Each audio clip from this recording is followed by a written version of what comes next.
Back to the contrarian, everybody. I hope you are all doing great today. I am doing well. It's been a fantastic week for gold and silver, but especially silver. This video, I want to detail what we've seen so far this year in 2024 with gold and silver and the miners, and what I expect to play out from here looking forward, kind of the remainder of 2024, which we have most of the year left at this point. We're in the beginning of April. We've had a fantastic breakout in the price of gold in basically every fiat currency, including the dollar. It's around 23.50, closing today, Friday, April 5th. Silver closed at about 27.50, which is about the high of the week as well. So both of these metals were up strongly for the week. The mining complex is as well. And I do think we are starting to see the same dynamic come into play in the silver market that's been going on in the gold market for the last couple months. What I mean by that is gold has really behaved a lot differently in the last 2 months than it did in the prior 3 years. So about 2 months ago, gold really reached a breaking point in terms of breaking through this resistance level of around 2100 that had stood for about 3 years as strong resistance. Now, whether gold was being outright manipulated by the COMEX market or, big banks or other players, it remains to be seen. But once it broke through that level, you had really strong rallying to the upside that really has not pulled back much. It has not behaved as it typically did, where you would just see large selling volumes and the price would basically be slammed and you just wouldn't really break decisively through 2100. It's actually 2100's kind of acting more like a support now, although we haven't really revisited it. It's been in a very strong uptrend. Now, we could always see some short, sharp pullbacks to kind of reset sentiment, make investors question the rally entirely, but I think it's very telling to look at the flows with an ETF like GLD or SLV, and these ETFs have actually seen net selling, even though the price of gold and silver has rallied, and these ETFs have rallied strongly in the last couple months as well. They've actually seen net outflows as opposed to what you usually see during bull markets of strong inflows of investors being, excited and euphoric and all like that. And so this is really a bullish sign right now because we're not really seeing anywhere near a level of euphoria in the gold and silver space, or the miners for that matter. In fact, we're seeing just net selling and almost a disbelief in terms of what has happened so far. Now, the whole question of why is gold rallying, I think is kind of the wrong question to ask at this point. I don't know for sure what is causing gold to rally. Everything seems to be going against it. You have the dollar being very strong, rates rallying at the same time.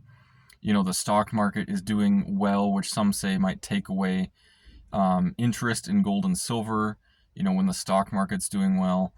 So you have all sorts of distractions out there. Crypto as well is a big distraction. I mean, foreign buying is kind of the only explanation for why gold is rallying so strongly, as well as just the argument of, oh, well, it's had 3 past years of being really contained in this consolidation pattern, and it's really just a strong break through that finally to the upside. But you're still not seeing that, peaking of investor interest and the whole entrance of speculators and all that kind of stuff that you usually see in bull markets like that. So, I don't entirely know what to make of it myself either. I just know that something has changed in the market fundamentally, and that same dynamic is now happening in silver. In the last 2 weeks, we've really seen the price of silver starting to behave a lot differently as well. It's not seeing the same kind of selling pressure that was previously in the place, in that market. So, we've rallied really strongly in the last 2 weeks. We've had some brief pullbacks as well, but really nothing to speak of. And on a technical level, silver looks absolutely amazing. I cannot get across how amazing silver looks right now, because gold is at all-time highs. Its previous all-time high was about $2,000 an ounce. It's about 20% higher than that right now. So it's well past its prior all-time highs. Silver, on the other hand, is still about 50% from its prior all-time highs. And, if past precious metal bull markets indicate what's to come in this one, you typically see gold perform well in the beginning innings of the prior bull markets. And then in the latter half or so, you actually see silver really outperform gold to the upside. I do expect that to continue and to be the case for this bull market in the precious metals. And that would mean that silver would go from its current level of about $27.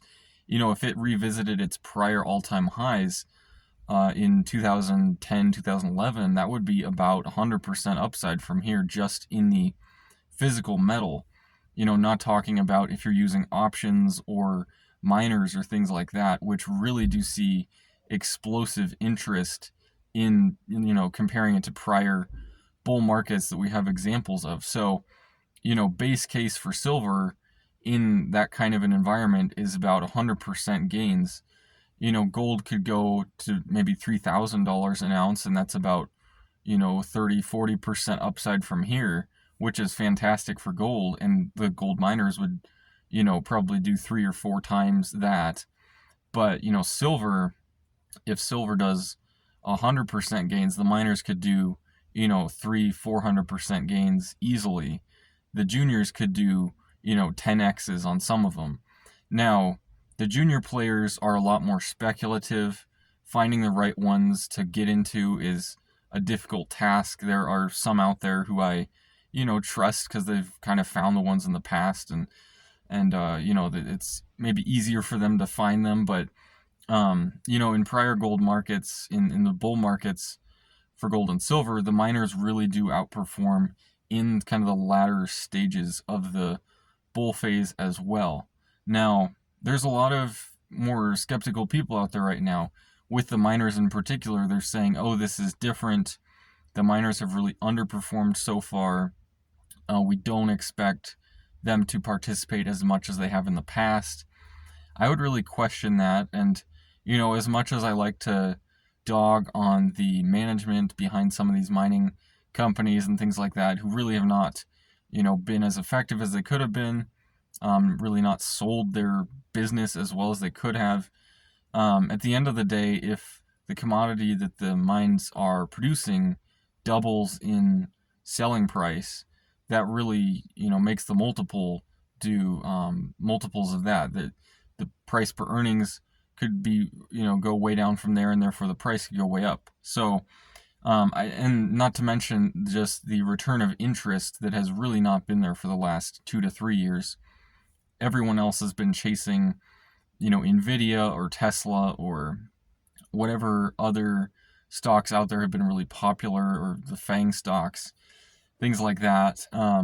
Even just a tiny change in investor interest allocation going into precious metals would make that sector really explode to the upside, just because it's so small compared to everything else. So, bottom line, I'm especially optimistic on silver going forward. I think the last 2 weeks we've really seen a change in the silver market as well.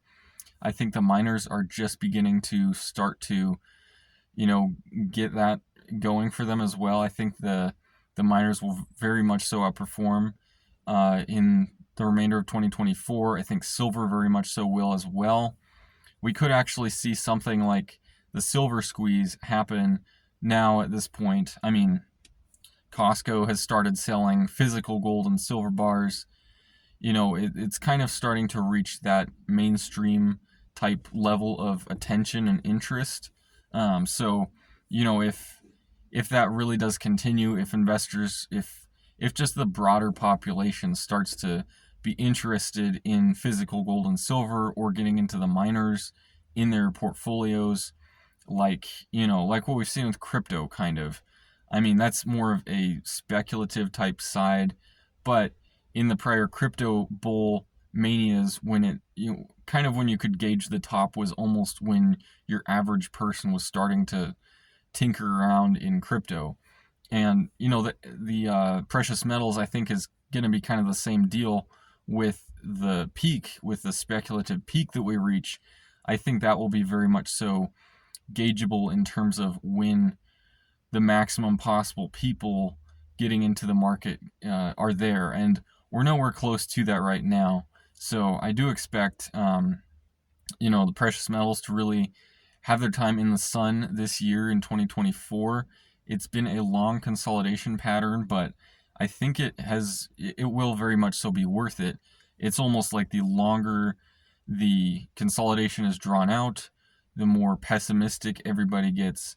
That almost adds more fuel to the fire once things start breaking out, just because you have so much so many investors going the other way that when it does begin to rally, it really does cause a dramatic squeeze sometimes to the upside, or at least just short covering and buying and things like that. So I would love to hear what all of you think about the precious metals, especially silver, in the comment section below. I hope to see all of you again